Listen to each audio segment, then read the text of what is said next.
das nossas capacitações coletivas. As capacitações, elas servem como um apoio ao conteúdo que o técnico já entrega para o empresário, né? Então, fiquem à vontade para também sugerir temas. Já deixar o convite para vocês. No dia 16, segunda-feira, uma segunda-feira, a gente vai ter uma capacitação sobre pitch de vendas. Porque a gente está programando aqui em Caxias, e aí, né, quem quiser, até o nosso colega aí, o Cosme, quiser vir conhecer a nossa região, se ainda não conhece, né? A gente vai ter uma rodada de negócios especial para quem é do PayEx, para quem foi capacitado, com algumas comerciais exportadoras. Então, essa capacitação coletiva do dia 16 também vai servir como uma preparação para a rodada e também para ajudar que o empresário se prepare para poder trocar aí com o seu comprador no dia a dia, com seus clientes, né? Agora eu vou passar aí para o Gustavo fazer a apresentação do nosso palestrante.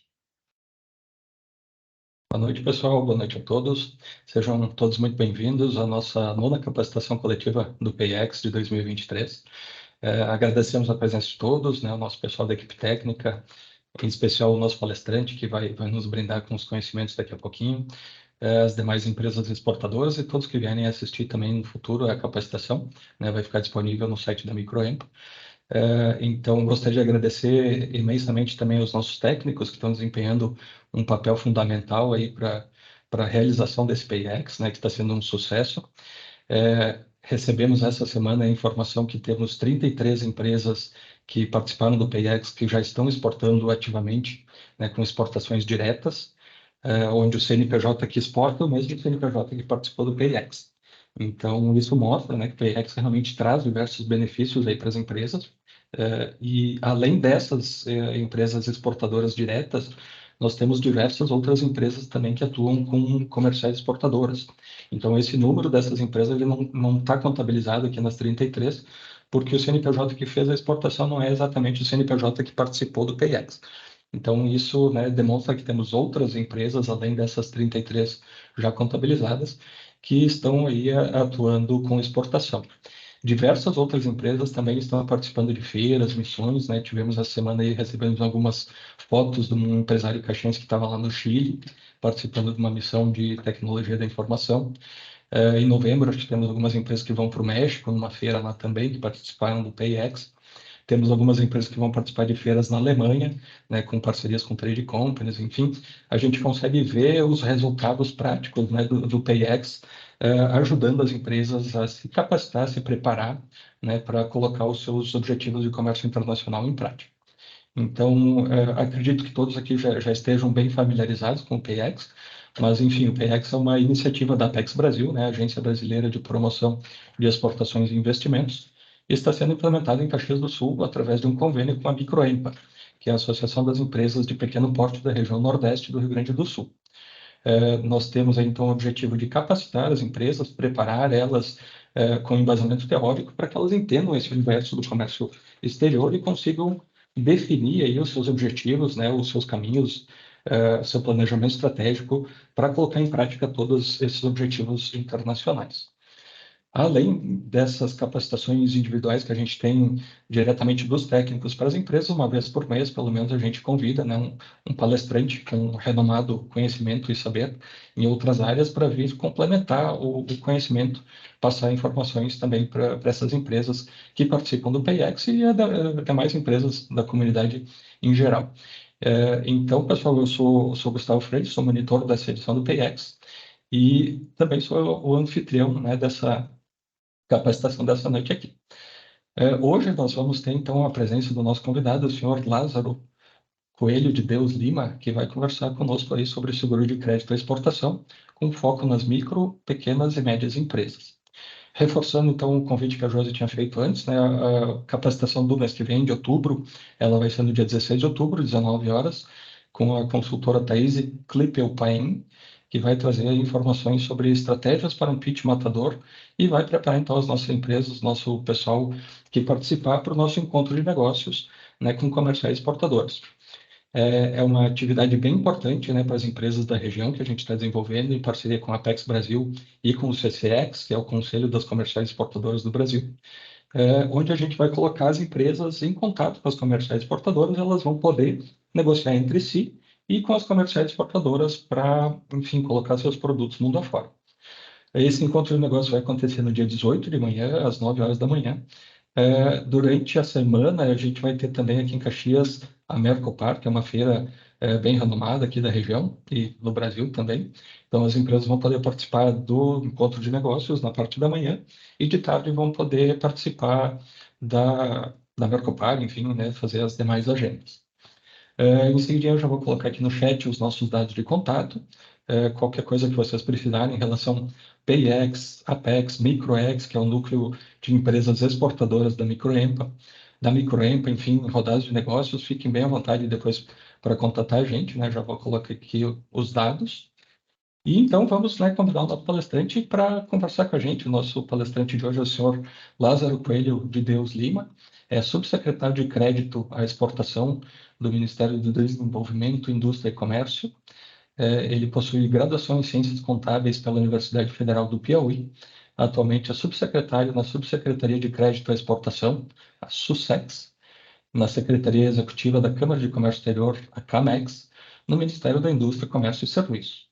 Nosso convidado, então, ele possui mestrado no Programa de Pós-Graduação em Ciências Contábeis da Universidade de Brasília, o PPG-CONT, e vai conversar com a gente, então, sobre o seguro de crédito à exportação, né, que tem como objetivo proteger as operações de crédito utilizadas nas exportações brasileiras, oferecendo aí coberturas contra diversos riscos, incluindo riscos comerciais, políticos e extraordinários, que podem afetar as exportações. Então, senhor Lázaro, fique bem à vontade, a sala é toda sua. Eu não sei se o senhor prefere que perguntas sejam feitas durante a apresentação, ou a gente segura para o final, né, se alguém tiver alguma dúvida, mas o senhor que manda aí. Fique bem à vontade. Perfeito, eu agradeço imensamente ao convite realizado. Em relação a essa questão das perguntas, eu peço que fiquem inteiramente à vontade para já ir interrompendo, não tem nenhum problema e de forma alguma me atrapalha se houver algum tipo de. E mesmo caso não hajam perguntas, mas eu acho esses contatos, e eu posso dizer que já tenho alguma familiaridade com o formato PX, ferramenta que eu sou um dos maiores defensores e entusiastas aqui no governo federal, por entender que é talvez um dos mecanismos mais eficientes de disseminação do conhecimento que nós temos na área de crédito e exportação no nosso país.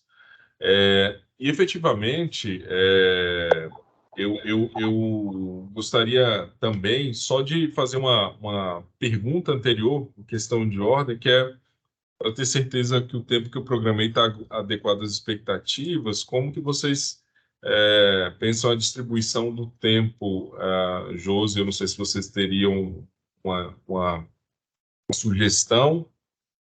Não é uma apresentação longa, mas seria bom ter essa avaliação de vocês antes de começar, que aí rapidamente eu faço qualquer tipo de adequação necessária. A gente geralmente fica em torno de uns 50 minutos, 1 hora. Mas Tá também, se bom, depois o pessoal tiver perguntas, pode ficar à vontade. tá certo. Acho que a apresentação certamente será menos que isso, e aí efetivamente a gente prestigia também uma fase de perguntas. E aí uma coisa que eu iria falar é que, para além das perguntas, eu acho muito rico esses momentos para que a gente possa ter também uma leitura, né? E ponderações e aplicação, no caso concreto, experiências de vocês também muito nos interessam. É a partir dessas experiências que nós aqui montamos os produtos de cobertura, as exportações, e notadamente neste segmento que a gente escolheu hoje para tratar com vocês, para levar um pouquinho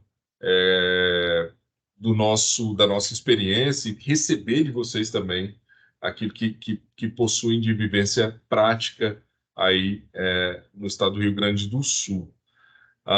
Nesse sentido, eu acho que nesse ponto também é simbólica e de alguma forma muito importante que esse núcleo tenha nos buscado para que a gente pudesse viabilizar o encontro dessa noite. Nós aqui no governo executivo, no governo federal, dentro da área de seguro de crédito e exportação, temos uma experiência muito exitosa em 4 anos de operação, seguidos de um processo de interrupção, que agora está muito próximo do seu fim, né, com ofertas de produtos seguros de crédito à exportação para micro, pequenas e médias empresas. A gente já entra numa dimensão conceitual, porque nosso conceito de micro, pequenas e médias não é aquele que efetivamente a gente está habituado quando lê a legislação do Simples Nacional, mais amplo. Mas, efetivamente, o Estado do Rio Grande do Sul, nesse período de 4 anos em que nós tivemos a oferta dos nossos produtos de apoio, especificamente a esse segmento de empresas, nos anos de 2015 até o fim do ano de 2018, o Estado do Rio Grande do Sul foi justamente o Estado que mais operou, o Estado que teve mais operações aprovadas, concretizadas e exportações com a utilização do amparo de seguro de crédito à exportação, seguido depois aí por São Paulo. Eu vi que minha tela travou, mas eu acho que minha voz está seguindo aí, né? Seguido depois por São Paulo e depois seguido de Santa Catarina. Eu vou aproveitar aqui que a tela parou e já jogo para a apresentação que eu trouxe para compartilhar para vocês aqui. Vamos verificar se ela nos permitirá sem maiores problemas. Acho que sim. Alguém poderia só confirmar que, de fato, consegue. Beleza, eu agradeço. Já está aparecendo. Eu, até em virtude desse probleminha da minha câmera que vai e volta, eu vou pedir a gentileza de usar essa apresentação que tem formato em PDF, mas eu acho que a leitura não vai ficar incompreendida, não. Voltando na questão que eu estava trazendo, da nossa experiência direta com o seguro de crédito e exportação para esse segmento, nós temos cerca de 1.200 operações, para ser mais exato, 1.208 operações conduzidas nesse segmento ao longo de 4 anos, com 58 empresas.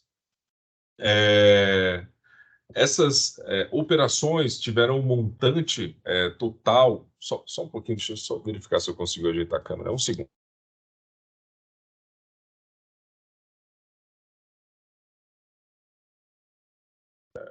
Acho que sim, acho que agora deu. E aí, basicamente, nós tivemos nesse período um pouco mais de 40 milhões de dólares em operações cursadas com apoio do nosso seguro, a preços bastante competitivos. A gente vai entrar nisso ao longo da nossa apresentação, só estou trazendo um pouquinho de histórico relacionado ao programa antes de entrar efetivamente na nossa proposta do dia de hoje. E teremos também, um pouquinho mais à frente, um pouco dos nossos principais mercados, setores principalmente atendidos, prazos e volumes e valores, né, envolvidos na cobrança de prêmio. Obviamente, quando falamos em seguro de crédito, como toda seguradora, um prêmio em contrapartida é exigido, mas a gente aqui tem uma compreensão de que esse prêmio acaba efetivamente sendo bastante inferior à média do mercado privado, isso quando o mercado privado aceita ofertar alguma solução de seguro de crédito, de crédito às exportações nesse segmento, porque nós sabemos que para pequenas, médias empresas, muitas vezes se quer a oferta desse tipo de solução, ou quando existe, ela surge a um custo que às vezes é proibitivo, ou atrelado a contragarantias que, às vezes, por si só são proibitivas, como hipoteca, algum tipo de penhor, coisa que efetivamente não está sob a possibilidade de imobilização das nossas companhias inseridas aí nesse segmento. Então, feita essa introdução, depois a gente pode até voltar em elementos dessa introdução, mas aí passamos efetivamente ao processo e à apresentação que eu havia separado aqui para trazer para vocês, né? E aí temos essa primeira questão, né? O seguro de crédito e exportação para micro, pequenas e médias no Brasil entende que deve amparar apenas aquilo que a nossa legislação chama de curto prazo. Então, para fins da legislação brasileira de seguro de crédito ou exportação, curto prazo é aquela operação que se conduz e finaliza-se em até 2 anos. Isso está em linha com aquilo que preconiza o CDE, que classifica curto e início do médio prazo, justamente fazendo o corte em 2 anos. O Brasil importa essa legislação e aplica no âmbito da nossa estruturação de coberturas para micro, pequenas e médias empresas. Nesse sentido, a normatização que regula o tema, qual seja, né, a resolução CAMEX número 33 de maio de 2018, coloca que, para além desse limite temporal, nós temos um enquadramento se dando para a recepção do apoio brasileiro às micro, pequenas e médias, né, empresas, todas aquelas que têm um faturamento anual de até 300 milhões de reais, com exportações de até 5 milhões de dólares. Então, vocês podem ver que esse é um conceito que está bastante distante daquilo que temos na nossa legislação simples nacional regulado e legislado no âmbito da Receita Federal. Isso acabou se dando no sentido de sempre tentar capturar aquilo que é limbo de mercado privado, ou seja, recebíamos as demandas e, de alguma forma, tentávamos amparar uma lacuna que não estava sendo atendida no âmbito do mercado privado. Assim, nesse sentido, a Resolução 33, na verdade, já é a terceira que tenta capturar, sempre ampliando essa nossa atuação no âmbito do seguro de crédito à exportação. A gente já teve esse limite de 300 lá no passado em 10 milhões, depois 90 milhões de reais, depois 300 milhões de reais. Esse limite que vocês veem de 5 milhões de dólares já foi no passado de 1 milhão de dólares, depois 3 e agora 5. Então, existe também essa noção de um certo dinamismo da nossa política, no sentido de sempre tentar albergar a maior parte do nosso mercado exportador nesse segmento, para que a gente nunca perca ou sempre evite perder uma exportação simplesmente pela ausência de apetite no mercado privado associada a uma ausência de capacidade de enquadramento no mercado público. Então, nesse sentido, a gente tem certo dinamismo e revisões periódicas da nossa legislação de enquadramento são até comuns. A gente tem como prêmio base, né, um range aí, uma barra, uma banda de variação que vai desde 0,02, isso mesmo, um prêmio de uma operação com 0,02%, chegando aí até seus 1,8% do valor da operação. Como vocês podem ver, esse é um valor bastante competitivo quando a gente pega mesmo as precificações mais agressivas que você pode encontrar no mercado privado, com o diferencial de que no âmbito do seguro de crédito e exportação público, nós não temos por hábito exigir, por prática, e mais do que isso, por autorização legal. Eu não tenho autorização legal para exigir nada mais que o prêmio cobrado nas operações. Eu puxei um ano que a gente teve o maior pico, né, de operação, ou de operações apoiadas, e tirei uma média simples. A gente teve nesse ano, né, que foi o que tivemos aí uma maior volume de operações conduzidas com o nosso apoio, uma média aí de 0,5% do valor da operação naquele ano que foi selecionado, né? Vocês terem uma ideia efetivamente de quão competitivo em termos financeiros é a capacidade de atuação da União. E aí depois a gente fala um pouquinho mais sobre estrutura de prêmio, paralisação e retorno. No nosso próximo slide, né, a gente tem justamente primeiro uma nova evidenciação, né, desses limites aí que eu comentei com vocês, né, os 300 para exportação para faturamento em reais, e ele tem que ser associado, né, não é ou, é i, e até 5 milhões de dólares em exportação, se descumprir um dos dois. No ano seguinte, essa empresa estará desenquadrada, que é uma outra coisa importante. Não existe desenquadramento imediato, porque, de alguma forma, os exportadores, que possuem a sua lógica de operação, que possuem a sua lógica de compromissos assumidos, obrigações assinadas e, efetivamente, um cronograma de exportações a serem feitas, conta na sua formação de preço com o apoio da União, pelo menos pelo prazo em que contratou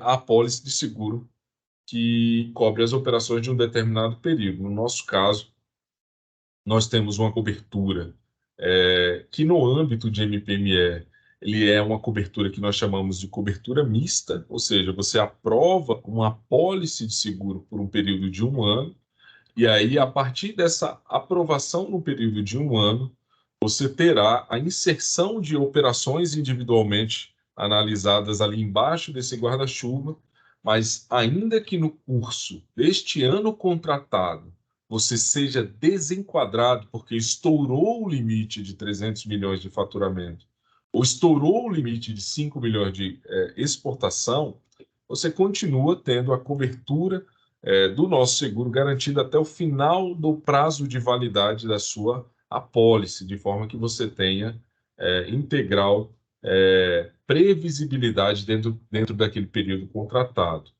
Uma coisa importante que eu preciso reiterar aqui é justamente isso. Nós temos uma apólice guarda-chuva que dá as características e as condições gerais de cobertura, casos de deflagração do sinistro, extensão da cobertura, tipos de risco coberto. A gente vai passar por isso na nossa conversa do dia de hoje, e ela vale por 1 ano. E aí você tem dentro dessa estrutura de guarda-chuva uma possibilidade de ir ao longo do ano inserindo operações novas. Nós fazemos também uma análise de admissibilidade desta operação, desta nova operação no caso a caso. À medida que você vai inserindo, a gente vai fazendo análise totalmente virtual. Nós temos um prazo de resposta até bastante competitivo quando a gente compara com as mesmas estruturas em agências de crédito e exportação. No exterior, por exemplo, a gente tem uma bilateral com os alemães da Euler Hermes, onde a gente troca experiências em comércio exterior no segmento de micro, pequenas e médias, com os franceses da COFACE, entre outras agências de crédito e exportação, e o prazo médio de resposta no Brasil tem se adequado àquilo que vemos também nessas empresas estrangeiras, que nós utilizamos como benchmark, como referencial. E aí, notadamente, para dar um número, né, a gente tem observado um prazo de análise que finda-se aí quando nós temos operações cursadas em capital próprio, né, porque às vezes a empresa não utiliza financiamento bancário para a realização das exportações, em capital próprio, um pouquinho menos de 20 dias para a resposta final. Em relação ao seguro de crédito e exportação, quando conta com o financiamento bancário, nós temos um prazo aí um pouquinho maior, chegando a 22 dias.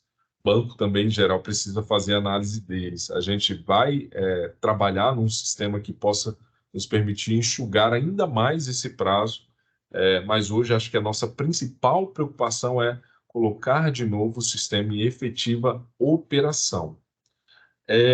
Nesse sentido, uma outra coisa que está posta aqui, que eu acho importante compartilhar com todos vocês, é o fato de que a nossa cobertura, no final do dia, acaba se dando em operação a operação.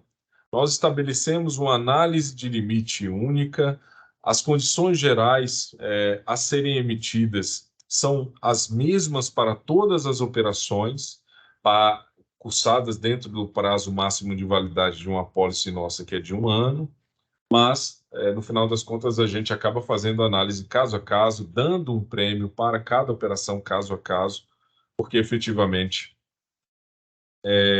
a gente no Brasil acabou entendendo que a estruturação de um produto que se afastasse da cobertura em carteira também era importante para os nossos demandantes. Mesmo quando o mercado privado oferta uma solução, muitas vezes ele não quer só uma operação, ele quer a tua carteira de exportações como um todo, e a partir dali ele vai fazer uma análise de precificação que nós chamamos de precificação cruzada. Ele acaba se beneficiando no volume de exportações que ele pega. mas muitas vezes não é interessante para você, exportador, entregar toda a sua carteira de exportações na mão de uma entidade bancária. Muitas vezes isso tira um pouco da tua autonomia negocial. Eu acho que, nesse sentido, o produto que oferta-se no governo federal é importante para poder colocar uma alternativa a essa lógica de funcionamento. Uma coisa que a gente colocou aqui nesse treinamento é isso, assim, nós temos produtos de médio e longo prazo, nós temos produtos que atendem empresas de grande porte no curto prazo, tem um sistema de precificação completamente distinto, e nós temos um produto de cobertura ou alguns produtos de cobertura apenas para micro, pequenas e médias empresas. A gente entendeu também que esse era um diferencial do mercado brasileiro ou da nossa capacidade de oferta de soluções aqui no governo federal, porque efetivamente nós entendemos que a divisão mera e simples entre curto e longo prazo estava por tabela prejudicando todo um segmento de empresas que tem uma relevância importante no nosso âmbito de exportação e estavam sendo tratadas por regras que não necessariamente dialogam com as dinâmicas e particularidades do segmento de curto prazo, de curto prazo não, de alto volume, de alto porte empresarial.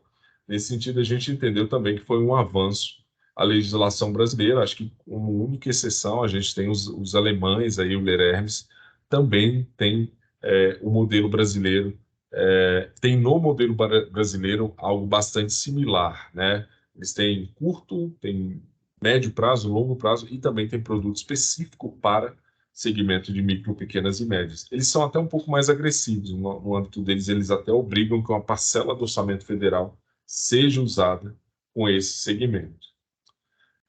Agora, adentrando aos produtos efetivamente que nós cobrimos, aos produtos que efetivamente nós ofertamos, melhor dizendo, quando pensamos em seguros voltados para esse segmento empresarial, nós temos basicamente produtos para a fase pós-embarque, produtos para a fase pré-embarque. Na modalidade pós-embarque, obviamente, vocês sabem, a gente está falando aqui de financiamento à comercialização, proporcionando condição de venda desses produtos. A tua contraparte no exterior te pede prazo para pagamento. Muitas vezes você, exportador, não pode ficar nesse risco. É um risco associado bastante elevado. Ou então, a sua instituição financeira não topa ficar no risco pelo prazo que a tua contraparte oferta. O seguro de crédito à exportação muitas vezes vem para fechar esse gap. Nós aqui no Brasil temos uma solução que topa esse risco e que tem elementos para garantir um prêmio competitivo e, caso essa operação venha a sinistrar, nós assumimos o seu lugar e vamos atrás da recuperação dos valores, mas antes disso, te indenizando integralmente no valor da fatura devida, de forma que você, exportador, não seja punido efetivamente por uma constrição do lado da sua contraparte. Então, nesse sentido, a gente tem esses produtos ou tem essa cobertura de estruturação na modalidade pós-embarque. Importante indicar que, quando eu falo de cobertura, eu estou olhando especificamente para os três campos onde eu posso segregar risco. Eu estou cobrindo esses três campos, tá? Eu estou cobrindo o risco político, eu estou cobrindo o risco extraordinário e eu estou cobrindo o risco comercial. O risco comercial é basicamente, talvez o clássico, né? É o de não pagamento da fatura. Você faz o acordo com o seu importador, no dia combinado para o pagamento da fatura determinada, ele simplesmente a fatura não é paga, a fatura não é realizado o pagamento dessa fatura. Nesse sentido, nós recebemos do exportador brasileiro o aviso de que não houve o pagamento da fatura. Nós não temos aqui no Brasil hoje, gente, uma garantia incondicional, tá? Então, eu sempre preciso conduzir o meu processo regular de verificação da ocorrência do sinistro, tá? De tal sorte que o pagamento efetivo ao exportador brasileiro ocorre entre 30 e 60 dias após a sua solicitação, mas ele ocorre na integralidade dos valores devidos a ele.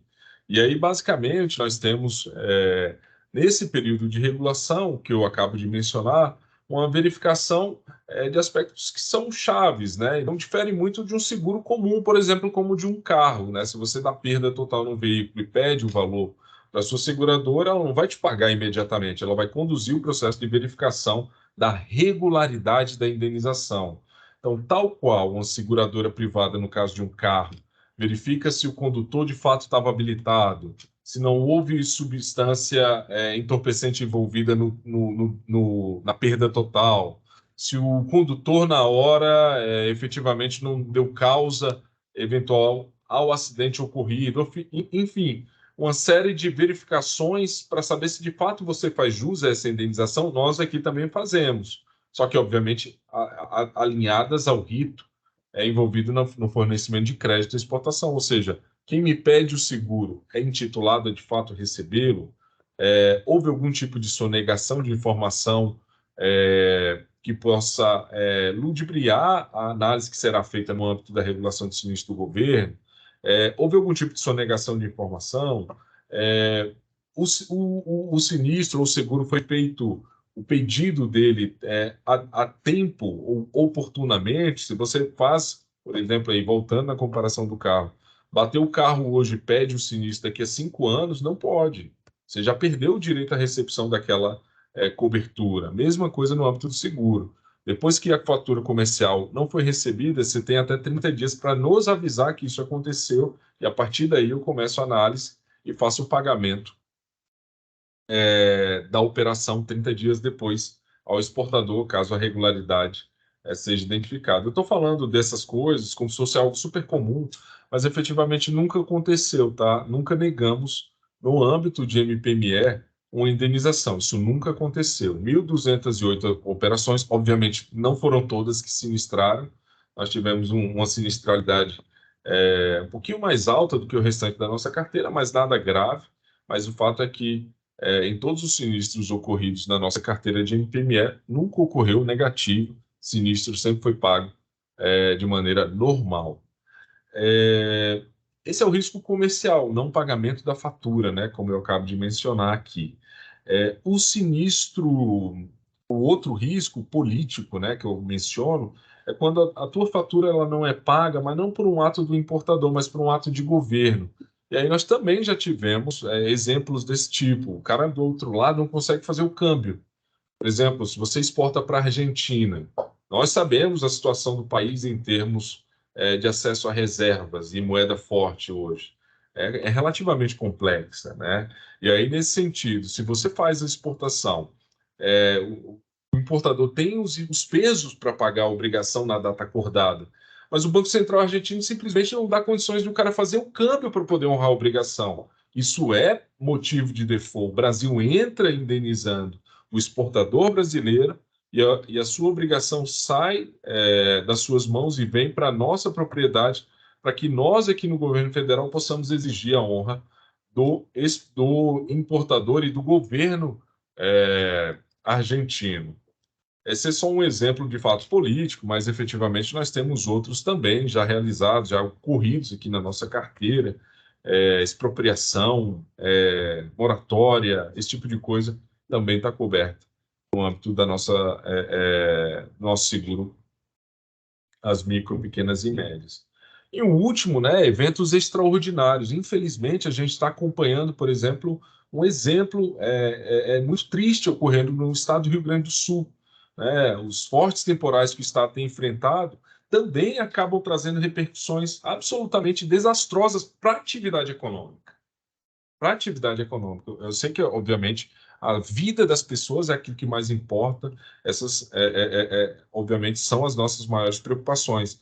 Mas, do ponto de vista financeiro, aquele que produz também está albergado pela cobertura do crédito oficial, do seguro de crédito às exportações, na medida que também nós cobrimos a ocorrência de eventos que nós chamamos de natureza extraordinária. Já tivemos exemplos de coberturas deflagradas, né, ou realizadas por conta de um furacão que se abateu na América Central. um dos empreendimentos que contava com a nossa cobertura. Já tivemos também a exigência de cobertura e o pagamento de indenização, porque o empreendimento do importador, né, acabou se inviabilizando após a realização ou ocorrência de uma guerra civil no país de destino das exportações. O importador parou de ter condições de realizar o pagamento e a gente entrou indenizando e foi junto ao país tentar solucionar a questão. Então, essas 3 frentes estão cobertas pelos nossos produtos de apoio oficial às exportações. E em termos de prazo, né, agora descendo um pouquinho, isso um outro ponto, né, só para reiterar, a nossa cobertura ela pode se dar tanto para o exportador que decide diretamente financiar a operação sem envolver uma instância bancária, ou então, caso o exportador deseje fazer com a participação de um ente financiador, nós também temos a oportunidade de fazer isso aí via cobertura direta, não ao exportador, mas àquele que toma o impacto financeiro direto, que é o ente financiador da operação, mas a lógica de cobertura está mantida. São os mesmos riscos, os mesmos prazos, os mesmos fatos deflagradores de sinistro e por aí vai, tá? No caso de MPME, nós temos um convênio com o Banco do Brasil, no qual o Banco do Brasil já opera o nosso sistema, chamado Sistema de Garantias Públicas, né? De apoio oficial às exportações, né? Então, no âmbito do Banco do Brasil, né, para aqueles que possuem relação comercial com essa instituição, é até mais rápido o processo de solicitação. Reitero que hoje o programa está desativado, e vou explicar por que está desativado e depois como é que estamos operando atualmente para poder colocá-lo de volta em operacionalização o mais rápido possível.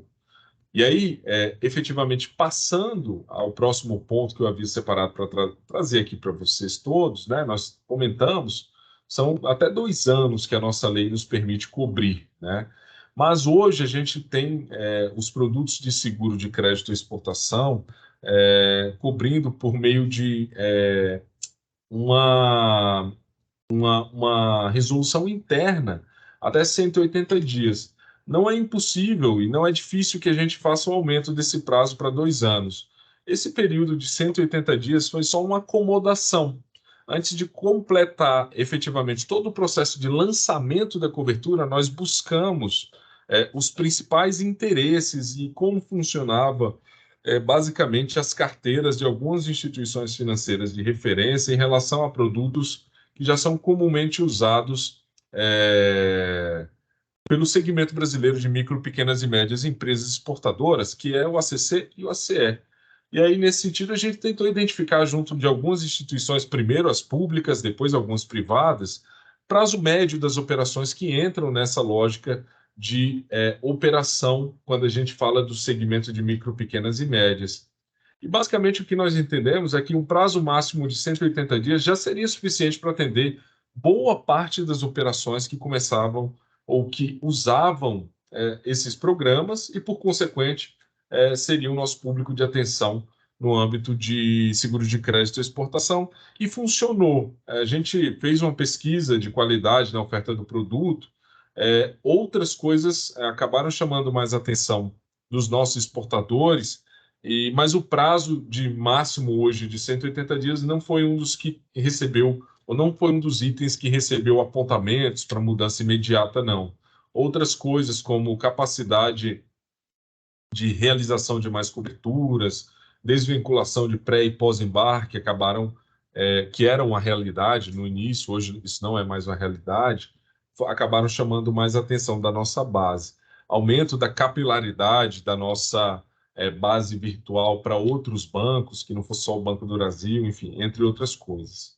Como percentual de cobertura, pessoal, nós temos aqui o máximo de 90% quando o risco é comercial e de 95% para risco político extraordinário.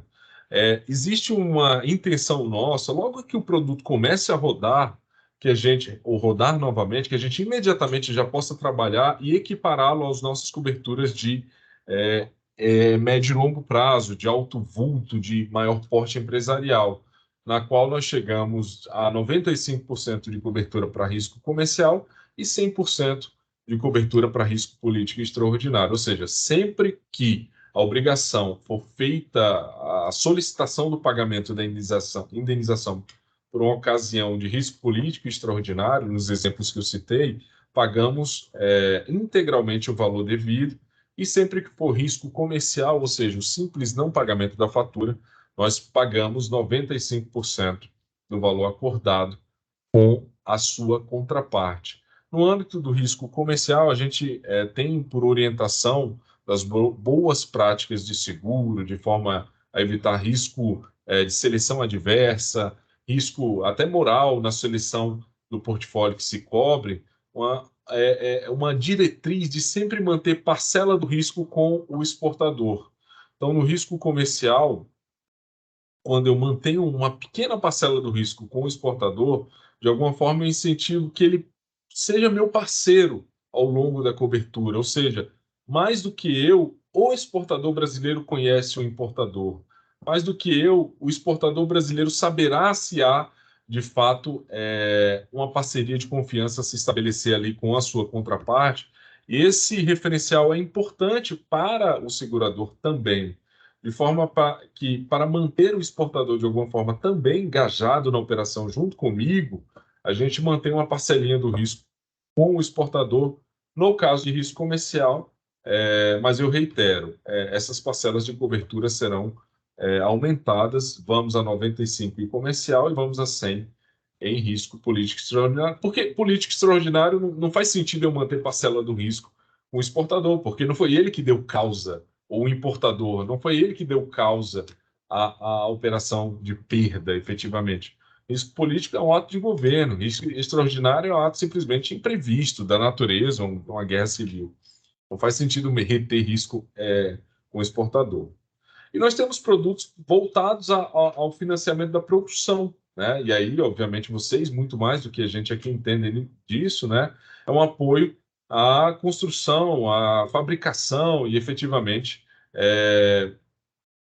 dos produtos que são pleiteados num processo de exportação. Obviamente, vocês devem entender que aqui o risco, efetivamente, não são o não pagamento de tributo, de faturas, como eu citei há pouco no risco comercial, ou mesmo os riscos políticos que eu citei há pouco. O risco principal é o de não recebimento pela instituição financeira que financia essa produção. E aí, então, em pré-embarque, em uma expressiva parcela do nosso portfólio, o risco está com a instituição financeira, com o banco, que para produzir ou para financiar a produção, melhor dizendo, de um exportador, busca o risco coberto, busca o seguro de crédito de exportação e, a partir daí, cede os recursos necessários para a produção voltada à exportação. E é engraçado que aqui a gente precisa fazer essa associação.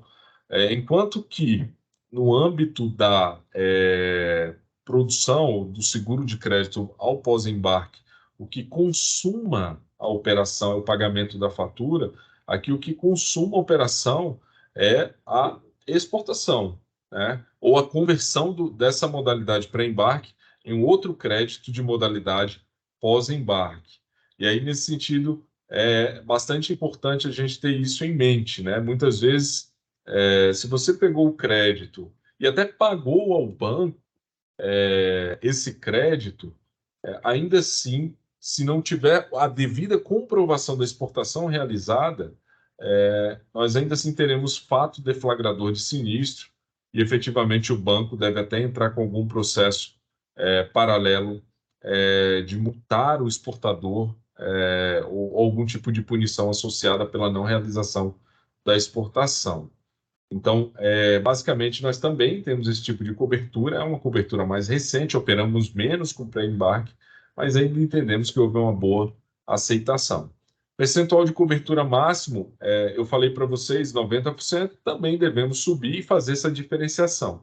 95% para comercial, 100% para político extraordinário. Note que aqui o risco está no Brasil. Político e extraordinário ainda são riscos passíveis de ocorrência. mas nós entendemos que o Brasil possui estabilidade institucional que afastam, né, em grande parte, essas duas possibilidades. E aí o que nós efetivamente dialogamos aqui é risco comercial, que é o risco, neste caso, de não haver a exportação pactuada com a instituição financeira no momento de acesso aos recursos para financiamento da exportação.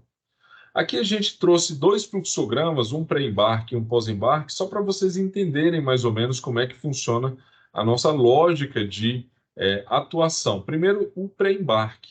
E aqui você tem, desde a concessão do crédito até a realização da exportação, prazo que eu mencionei há pouco, né, de até 180 dias. Vamos supor que não houve a exportação. Se houve a exportação, caso encerrado, operação arquivada. Se não houve a comprovação da exportação, nós temos até 30 dias para sermos informados sobre isso pelo banco financiador. O banco financiador nos informa e, a partir de então, nós temos até 60 dias para pagamento, no caso dessa obrigação, para caracterização do sinistro, melhor dizendo, a gente tem esse prazo para regular essa obrigação. Esse é um prazo que a gente também vai trabalhar na redução para 30 dias, tá? E aí, regulado o sinistro, e visto que é devida a indenização, temos até 30 dias para o envio da confirmação de que houve, de fato, o não pagamento da obrigação por parte do banco, e depois temos até 30 dias para pagamento. Mas, efetivamente, nessa segunda parte aí, o que nós temos logo no dia 1, nós recebemos a confirmação do banco de que não houve pagamento da obrigação, ou melhor dizendo, a realização da exportação, e logo no dia 1 nós também realizamos o pagamento da indenização do sinistro realizado aí, depois nos subrogamos no direito àquela recepção de recursos do banco e vamos em direção do exportador, nesse caso, que é o beneficiário do crédito à exportação. Nesse caso aqui do pós-embarque, a exportação é meu termo de início. A partir da exportação, eu cubro operações de até 180 dias, e aí, assumindo o prazo máximo, digamos, tenho uma obrigação só, com prazo de vencimento para 180 dias da realização da exportação.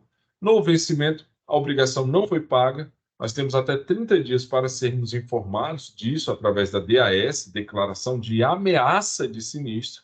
Recebemos a declaração, temos até 90 dias para a caracterização de sinistro. Mais uma vez, eu também estou pleiteando aqui junto da minha equipe a estruturação, pleiteando não, estou estruturando a redução desse prazo para até 30 dias. Nosso interesse é primeiro colocar em operacionalização e depois retomar a construção dessa redução de prazos, reduzindo para 30 dias a caracterização de sinistros, aplicamos a nossa regulamentação interna, vemos se de fato a indenização é devida, fazemos aí o reconhecimento de todo o processo e aí pedimos uma última confirmação do exportador de que de fato não houve o pagamento da obrigação. Aí o exportador faz essa confirmação por meio de uma declaração, né, declaração de sinistro e pedido de indenização. E aí, em seguida, o recebimento da DSPI, eu tenho até 30 dias para realizar a obrigação, o pagamento da obrigação, mas reitero, via de regra, né, muito raramente, no período de cura, no período de regulação do sinistro, ocorre esse pagamento. Então, a maior parte dos casos que nós temos, de fato, no dia 1, já recebemos a declaração de sinistro e pedido de indenização, e imediatamente, no dia posterior, já fazemos o pagamento da indenização. Aqui é um pouco da nossa fatia que eu trouxe para vocês, né, de tempo de análise da tramitação. Então, nós temos aqui algumas variações a partir dessa pizza que vocês veem aqui, né, de 11 a 20 dias, 37%, 0 a 10 dias, 24%, mais de 40 dias e entre 30 e 40 dias, né, praticamente 10%, 9%. De 21 a 30 dias, 30%. Trabalharemos para reduzir ainda mais esses prazos, mas, efetivamente, hoje, nossa principal meta é retomar a oferta do produto. E aí eu vou entrar nisso ao finalzinho da nossa apresentação. O exportador aqui é como fluxo, né? O exportador acessa o portal único de comércio exterior, cadastra-se, é assim que se pede o acesso ao seguro de comércio de crédito à exportação via portal único, já está agregado lá desde julho desse ano, tá? E aí a BGF, que é essa agência que aprova, que assessora a União no cumprimento e na concessão de seguro, realiza uma primeira aprovação de limite para a cobertura anual, que eu mencionei lá no começo da minha fala, para os nossos exportadores, né? A partir desse momento, o exportador recebe uma informação de que cadastro aprovado, limite aprovado, o acordo guarda-chuva está pronto. E a partir de então ele pode começar a fazer solicitação, operação a operação, também usando o portal único. A BGF vai realizando essas análises via sistema virtual e encaminha parecer eletrônico não mais para a SAIM, como está descrito aí. A SAIM agora está vinculada à Secretaria de Assuntos Internacionais do Ministério da Fazenda, não mais está responsável por isso, agora somos nós aqui na SE Camex. Nós confirmamos o deferimento e emitimos efetivamente aí o certificado de garantia de cobertura, CGC. Esse certificado ele é emitido, né, efetivamente depois que o exportador realiza o pagamento do prêmio, o financiador realiza o pagamento do prêmio. Realizado o pagamento do prêmio, 24 horas, o certificado já está na mão e efetivamente isso garante a cobertura pelo prazo inteiro da operação. Informações interessantes.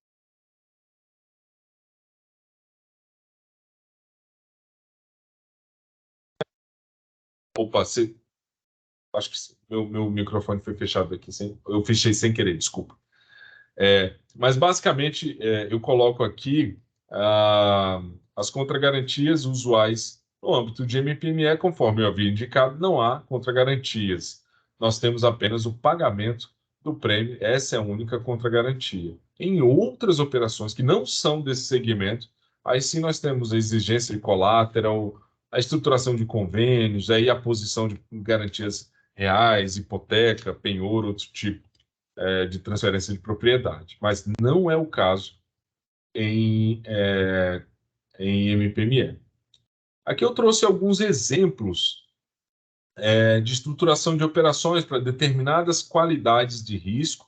Vocês veem aqui na coluna país, né? E aí você tem riscos estruturados desde percentual 0 de 7, que é o risco mais palatável possível de acordo com a classificação de país da OCDE, até o 7 de 7, né? Que é o risco mais pronunciado de acordo com a classificação emitida pela OCDE. Aqui eu tenho uma estruturação de produto pré mais pós-embarque, ou seja, além de contratar pré, além de contratar pós, o exportador brasileiro ainda tem a possibilidade, se souber que vai utilizar, por exemplo, tanto o financiamento do bebê, a produção, como o financiamento do bebê, a comercialização, o ACC mais ACE, em vez de ele pedir um seguro, o financiador pedir um seguro para a gente só para uma fase, ele já pede para as duas. Isso teve alguma saída aqui, e o setor onde isso acabou sendo mais utilizado foi o de alimentos e bebidas, nessas NCMs que vocês veem aqui abaixo. E aí, nesse sentido, separei alguns, fica para consulta, obviamente, mas para citarmos aqui, né, nós temos o Chile, e a taxa utilizada de prêmio naquela ocasião para essa operação foi de 0,18%, que deu um prêmio aí de 5.400 dólares para o tamanho daquela operação. Era uma exportação de 3 milhões de dólares com prazo de embarque com prazo de 30 dias. Então, numa operação de 3 milhões de dólares, você falar aí de um prêmio de 5 mil dólares, nós consideramos algo bastante palatável. Um outro caso, que é o da ponta aqui, o Colômbia, um risco já mais pronunciado, risco 4 de 7 OCDE, setor de frutas, também uma operação de 3 milhões de dólares, e um prazo já bastante mais extenso, né, 150 dias, eu tive um prêmio que também ainda consideramos relativamente palatável, 0,8% do valor da operação. Quando a gente passa também ao setor de alimentos e bebidas, eu acabei escolhendo alimentos e bebidas porque efetivamente esse é o nosso setor de maior um dos nossos setores de maior representatividade no nosso portfólio de setores, tá bom, pessoal? E aí, aqui só uma coisa que é importante indicar para vocês, relatório nacional versus relatório internacional. Relatório nacional, relatório internacional é porque antes a nossa divisão de operacionalização do seguro de crédito e exportação, também, além dos serviços da BGF, contratava um relatório de uma empresa terceirizada. Hoje isso não é mais feito, então, por isso que eu nem cheguei a mencionar aqui, essa análise está sendo feita inteiramente dentro de casa, tá bom? Aqui no segundo ponto, pós-embarque, nós temos mesmo esquema de precificação, mesmo exemplos de países aqui, e aí nós temos, começando mais uma vez com o melhor risco, Chile, Estados Unidos, uma operação de 3 milhões de dólares, retornando um prêmio de 0,05. Então, é até difícil imaginar um caso onde você tenha tamanha atratividade em termos financeiros, né? Uma operação de 3 milhões de dólares, com quase 100% de cobertura, você pagar um prêmio de 1.500 dólares é um negócio que realmente é bastante competitivo. E aí, mais uma vez, migramos para o caso da Colômbia, já com prazo mais extenso. Aí nós temos pós-embarque, 3 milhões de dólares, agora com 150 dias, mas efetivamente ainda um prêmio bastante competitivo, 0,3% do valor, 0,3% do valor da operação. A gente tem mais uma simulação de pré-embarque em outro setor, um pouco mais arriscado, de acordo com a nossa coluna de precificação. Aqui já em países também mais arriscados. Eu falei, só corrigir uma coisa que eu falei, pessoal, é importante dizer para vocês. Eu falei risco associado de 0,02 a 1,18. Risco associado, na verdade, é 0,02% até 4,18%. Só queria fazer essa correção na minha fala, tá bom? Dito isto, basicamente o que eu tenho aqui são setores mais arriscados, também uma parcela representativa do nosso portfólio. Aqui, para ilustrar, pego só Venezuela, risco 7 de 7, pior risco possível, no prazo máximo 3 milhões de dólares, prazo máximo 180 dias, eu estou com um prêmio de 4,18%. Não tão palatável quanto aqueles que eu havia citado, mas ainda assim não deixa de ter alguma condição de competitividade com a iniciativa privada, ou mesmo dentro de um cenário onde a iniciativa privada muitas vezes sequer topa pegar esse risco. Nós topamos, nós temos especialização nesse tipo de risco. Como contratar? Efetivamente, nós aqui no Governo Central exercemos o papel de, obviamente, contratante da assessoria de análise. Também temos algumas funções aqui. Uma das minhas equipes trabalha na análise de operações, mas efetivamente a porta de entrada é a BGF, a Agência Brasileira Gestora de Fundos Garantidores e Garantias, e por lá que efetivamente nós indicamos que seja feita não só seja feito não só o início do cadastramento, lá eles têm um link ativo com o Portal Único de Comércio Exterior, mas até o processo de aprofundamento do conhecimento, nós achamos interessante que se comece pelo site. Existem manuais, uma série de informações, possibilidade de simular precificação, é super interessante. Acho que seria isso em termos de apresentação, e aí fazendo essa explicação que eu fiquei de compartilhar com todos vocês. O sistema está atualmente funcional para MPME? Não. Por que ele não está funcional hoje? Porque há 4 anos atrás, nós tivemos o início do ciclo de grandes indenizações no Brasil. Venezuela, Cuba, Moçambique, entre outros países, estavam nesse rol. O que nós tivemos naquela ocasião é que o nosso Comitê de Financiamento e Garantia das Exportações, o COFIG, estabeleceu um regramento que diz basicamente o seguinte: o Brasil, neste contexto, só poderá voltar a aprovar novas operações de seguro de crédito e exportação todas as vezes em que o risco eventualmente assumido já esteja integralmente depositado na conta ou nas rubricas de cobertura do Fundo de Garantias de Exportações, que é o fundo que lastreia a nossa atuação.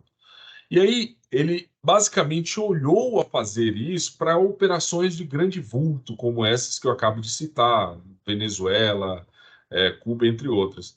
Mas efetivamente acabou acertando primeiro no nosso segmento mais exposto e aquele que menos demandava recursos do FGE, que foi o de micro, pequenas e médias, porque no final do dia nós tínhamos todas as operações de MPME praticamente posicionadas dentro do mesmo exercício em que elas eram cursadas. Isso estava acabando por gerar uma situação que não se resolveu, que era toda vez que alguma MPME vinha me solicitar recursos, eu nunca tinha recursos para realizar o pagamento das indenizações que potencialmente poderiam advir daquele contrato. Por uma razão muito simples. Até ontem, eu não sabia que aquela operação existia. Eu não tinha condições de me preparar orçamentariamente. E aí, 4 anos se passaram e somente agora nós recebemos a autorização da Procuradoria-Geral da Fazenda Nacional para poder restabelecer a discussão sobre bases mais razoáveis. Então, assim estamos fazendo, reestruturando a BGF, inclusive a equipe de MPME foi demitida. Então, a gente está reestruturando a BGF para recepção dos profissionais que analisarão essas operações. Nós estamos reestruturando a BGF para receber as competências de análise e a nossa expectativa é ter esse produto de volta e operativo já a partir do início do ano de 2024. Estamos trabalhando agora nisso e a nossa ideia é ter o retorno efetivo já no início do ano de 2024 e aí sim de forma perene.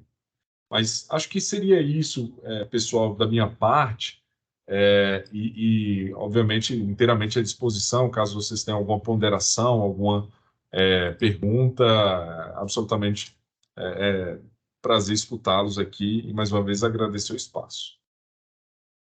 Muito obrigado, senhor Lázaro. Agradecemos pela presença, pela participação, muito interessante nesse assunto. Eu, propriamente, nunca trabalhei com seguro de crédito de exportação, para mim também é uma novidade, né? Conheço, assim, basicamente a teoria, mas praticamente nunca trabalhei com o assunto. Por diversas vezes, empresas participantes do PX e os nossos técnicos pediram essa capacitação para a gente entender um pouco melhor como funciona e poder explicar isso também para as empresas, né, interessadas no assunto. Então, só eu queria ver com o senhor, assim, naquela questão ali do enquadramento de até 5 milhões, né, de dólares anuais, se por acaso, porventura, acontecer um desenquadramento, o senhor comentou que ele continua até o prazo da apólice, né, ele continua coberto. Existe algum tipo de penalidade por esse desenquadramento? Algum tipo custo extra, alguma coisa para as empresas, caso ocorra esse desenquadramento de faixa? Passados 5 Não há. milhões? Não há. Nós temos aqui, basicamente, um desenquadramento ao final do prazo de validade da apólice, mas apenas isso. Então seria E, tipo obviamente, né? Opa, pois não. Não, pode continuar a pergunta. Não, obviamente, né, a nossa ideia nunca é punir a empresa porque está crescendo, porque está indo bem, porque está gerando receita. Então, nesse sentido, a gente foi fazendo as expansões, mas efetivamente, a gente gostaria até de colocar um mecanismo mais eficiente de tratamento em prática. A gente não começou os estudos sobre isso. Está no nosso pipeline de estudos a serem construídos, mas a gente também está pensando efetivamente em alguma solução que nos permita fugir dessa armadilha. E nós não temos isso, que às vezes é tão comum em outros segmentos, a empresa ser punida pelo crescimento. E aí, efetivamente, assim, não estamos efetivamente dormindo em relação a isso, porque 3 vezes já fizemos o aumento justamente para abranger cada vez mais empresas. Mas eu não posso continuar aumentando e daqui a pouco simplesmente começar a dialogar com o limite já de grandes empresas, né? E aí, como é que eu faço essa transição? Talvez seja a pergunta a ser respondida.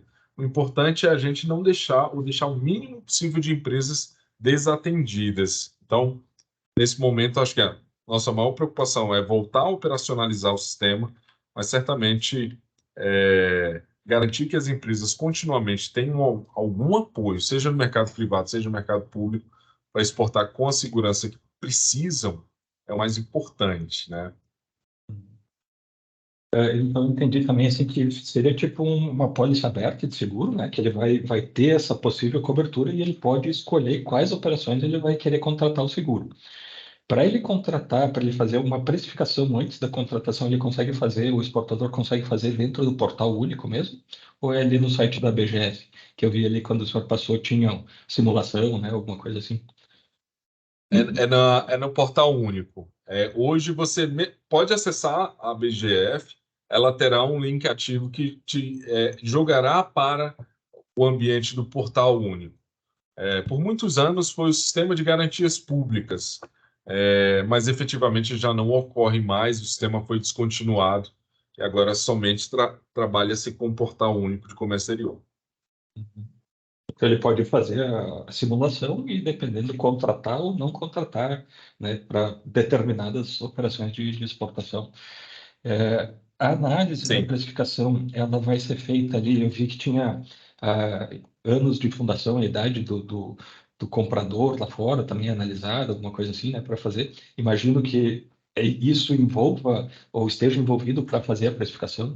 País de destino, valores, NCM, tudo isso eu acho que deve influenciar também na precificação, né? sim, sim, sim. Essas todas são informações que compõem a nossa matriz de precificação. E aqui ela não é exaustiva. Eu fui cortando algumas colunas aqui, mas, por exemplo, a existência de balanços auditados nos últimos 2 anos, ou pelo menos no ano anterior, ela também ajuda na nossa precificação. Ela não está aqui porque eu tirei porque ela estava consumindo muito espaço.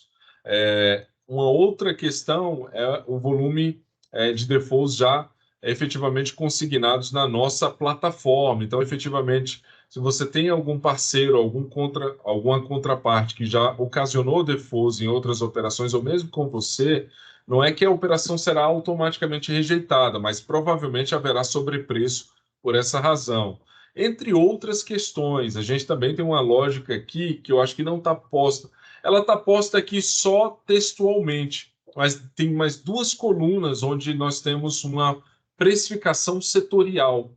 E aí nós temos uma fórmula de atribuição de nível de risco por setor também.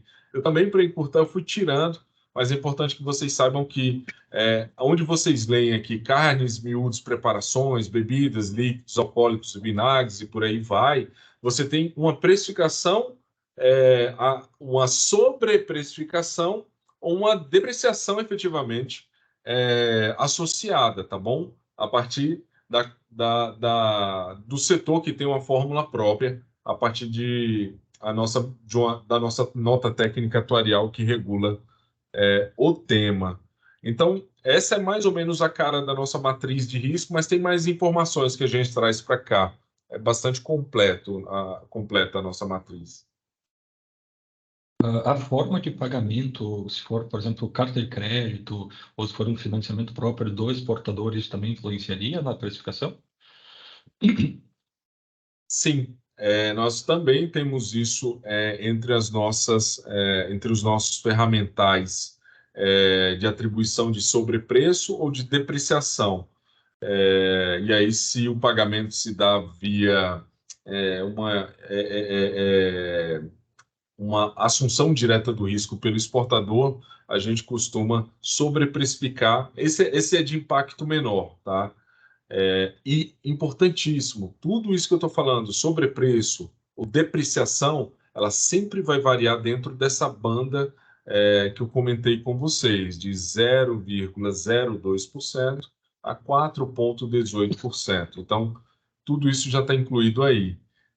Mas sim, tá correta a sua avaliação. Então, a partir da origem, a gente vai ter sobrepreço ou depreciação do valor do preço de cobertura, tá bom? Joia. A instituição teria alguma influência, talvez? Né, o Banco do Brasil teria alguma condição mais melhorada em função em relação a outras instituições? para precificação? Não influencia? Não, em geral, a gente, pelo menos as que nos procuraram, e só para que vocês tenham clareza efetivamente sobre quem que a gente estabeleceu o convênio de oferta, nós temos uma instituição paulista chamada Ouro Invest, que tem uma carteira até bem diversificada e bastante dinâmica de MPMS, então param associar e até funcionou. Nós temos o Banco do Brasil, seguramente a instituição financeira que mais capturou operações, até pelo tamanho, pela capilaridade. Nós temos também uma parceria de sucesso com o Banpará. O Banco do Pará também estruturou uma parceria com a captura do nosso seguro para oferta aos seus clientes, e funcionou muito bem. Nós temos também aí dentro desse segmento que vocês estão vendo aí, alimentos e bebidas, uma subcategoria de frutas e outros produtos derivados, que essencialmente é a região norte do país, clientes e associados ao Banpará, e para mercados que a gente não tem por hábito e não tem por histórico a operar, né?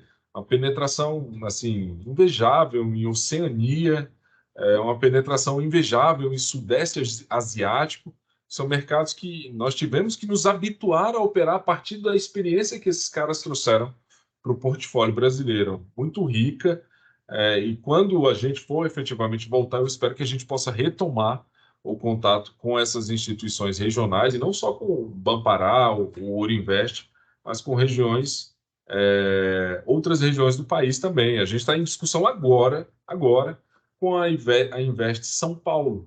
Eles estão, junto com a Desenvolve SP, tentando estabelecer a entrada efetiva do governo do Estado do Estado de São Paulo, por meio dessa instituição de apoio, também na nossa dinâmica de oferta de produtos para seguro de crédito e exportação, lá no âmbito dos exportadores do Estado de São Paulo, e seria, obviamente, um imenso prazer poder também trabalhar em alguma estruturação semelhante com instituições de financiamento localizadas na região sul do nosso país, né? Legal. Nós temos uma pergunta aqui do Denis, e são diversas perguntas, na verdade, juntas, né? A primeira questão que ele está comentando é: então, para PMEs ainda não é possível solicitar o crédito, solicitar o seguro, apenas a partir de 2024. Acho que isso o senhor comentou, né? Isso. Hoje nós temos... eu sei que esse não é o foco da apresentação, mas hoje nós estamos com o sistema aberto apenas para o segmento de defesa, qualquer porte, e para o segmento que nós chamamos de médio e longo prazo, mas aí são operações superiores a 2 anos.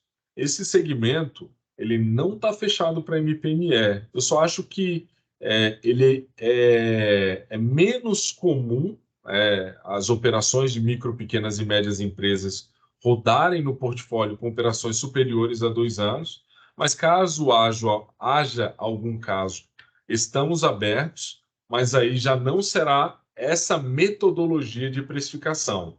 Nós teremos que utilizar a metodologia de precificação CDE, o valor certamente crescerá um pouco, mas nós estamos abertos para médio e longo prazo em qualquer tipo de tamanho de empresa. A partir de 2 anos, nós estamos abertos hoje. Joia. Ele colocou assim, outra questão: a cobertura agora é anual, diferente do modelo anterior, que era por operação, correto? Eu acho que a cobertura é por operação, né? Ele só vai ter, digamos, o guarda-chuva, que vai estar abrangendo um limite de crédito, né? Alguma coisa assim que vai ser anual, mas a cobertura continua sendo por operação, né? Acho que é isso, né? Correto. Exatamente, exatamente. Teria um valor mínimo para a carteira de exportação? Não, isso é que é o interessante. E aí, para usar um exemplo que parece, de alguma forma, hipotético, mas é real. Nós chegamos a cobrir uma operação de $350 para o Japão, onde o valor de prêmio deu 0,27 centavos de real. E eu lembro especificamente desse dia, enfim, porque eu lembro que o exportador ligou aqui várias vezes, porque ele queria confirmar se a GRU que tinha chegado no e-mail dele, de fato, estava certa, com um prêmio de 27 centavos, né? E é isso, efetivamente, ocorreu, e é isso, assim, nós não temos limite, nem de prêmio, nem de cobertura, e eu acho que isso pode sim ser um diferencial da nossa participação no mercado de micro, pequenas e médias. Joia. Ele fez mais uma pergunta aqui. No caso do seguro pré-embarque, ainda que o exportador pague ao banco ACC, mas a exportação não foi realizada, haverá sinistro? Haverá, Nesse caso? haverá. Ah, O que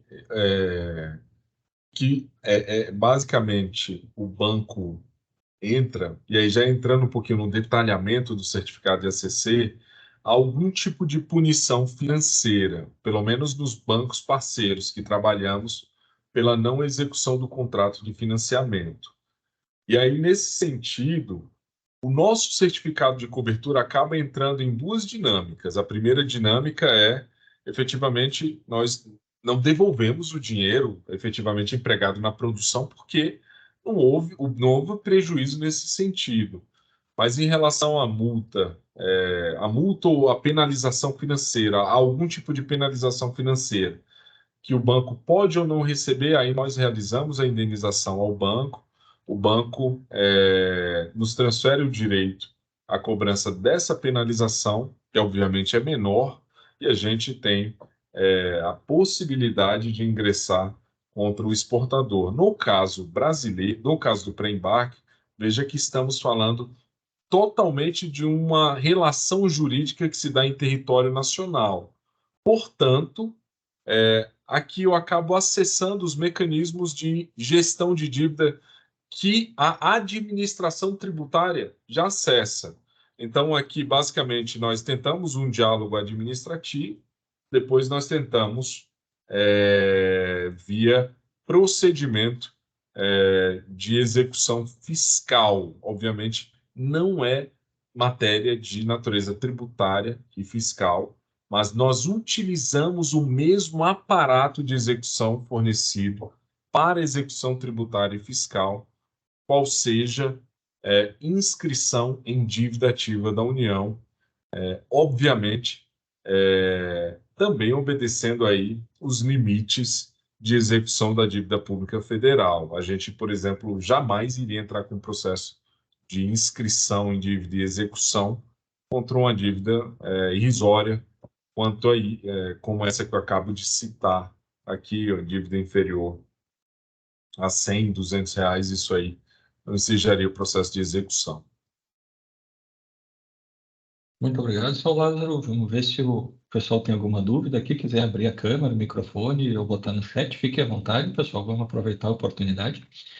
Só então, seu Lázaro, fazendo aquela analogia ali com o seguro de carro, né, que o senhor tinha comentado, no caso de um sinistro, o exportador vai ser reembolsado e ele, digamos, transfere esse crédito para a agência, enfim, para o governo, né, para depois continuar a cobrança de alguma forma. É mais ou menos assim que funciona? Tipo, assina o documento do carro, roubaram meu carro, assino atrás, entrego para a seguradora, recebo, né, a cobertura, e a seguradora tem o direito ao crédito se conseguir cobrar, enfim, vai atrás e tudo mais. Seria mais ou menos nesse estilo também? É exatamente isso. Na verdade, é isso também que ocorre na seguradora. Vamos supor o caso de perda total. Se a seguradora entender, se a seguradora não, nos documentos que você assina, eu espero que ninguém tenha assinado um desse de perda total, mas quem conhece vai saber que junto do processo você transfere o salvado do sinistro para a seguradora e ali ela vai tentar reduzir a perda dela, negociar partes e peças ou até de repente negociar com sucata mesmo para poder minimizar a perda dela. Mesma coisa ocorre com crédito. Você recebeu, você exportador, você financiador recebeu a indenização, nós assinamos um documento chamado Condições Especiais de Transferência e Direitos Creditórios. E basicamente, a partir da assinatura desse documento, você reconhece que está quites com a obrigação devida e a União passa a ser a detentora do direito que antes era seu. Ótimo, muito obrigado, senhor Lázaro. Das perguntas que me surgiram agora, acho que ficou bem esclarecido, acho que o pessoal entendeu bem direitinho também. Pessoal, não tem mais nenhuma pergunta, então agradecemos, né, a presença do senhor Lázaro, o seu tempo aqui, foi muito legal poder contar com a sua participação. E só temos a agradecer, dizer que estamos à disposição aqui no Rio Grande do Sul também para qualquer coisa que precisarem, estamos sempre de portas abertas. Novamente, muito obrigado pela participação. Acho que não temos mais nenhuma pergunta. Não sei se o senhor quer fazer mais algum comentário. De nossa parte, já lhe agradecemos muito. É um imenso prazer atender a esse convite, mais uma vez, de uma iniciativa que eu entendo de tamanha importância para o nosso comércio exterior. E de minha parte já fica o compromisso, eu havia indicado, o Rio Grande do Sul e foi, na verdade, o nosso maior centro exportador com uso de seguro de crédito e exportação no momento, no período em que ele funcionou, e fica o meu compromisso aí de tão logo a gente anuncie o retorno da operacionalização ou a operacionalização desse ferramental, a gente vai presencialmente ao Rio Grande do Sul, tivemos aí já em 2 oportunidades em eventos conduzidos pela Apex, e foi, assim, absolutamente encantador ter a possibilidade de ir nos empreendimentos que contaram com o nosso seguro, participar de algumas palestras, reuniões com empresários aí na região presencialmente, e a gente pretende reproduzir, repetir a dose tão logo a gente tenha o efetivo lançamento da nossa política de seguro de crédito e exportação para micro, pequenas e médias empresas em 2024, coisa que eu acho que estamos bastante próximo, tá bom, gente? Obrigado, boa noite a todo mundo. Obrigado aí pelas perguntas, pela paciência. Valeu, tchau, tchau. Não sei se o Bruno tem alguma questão, quer perguntar alguma coisa, Cosme.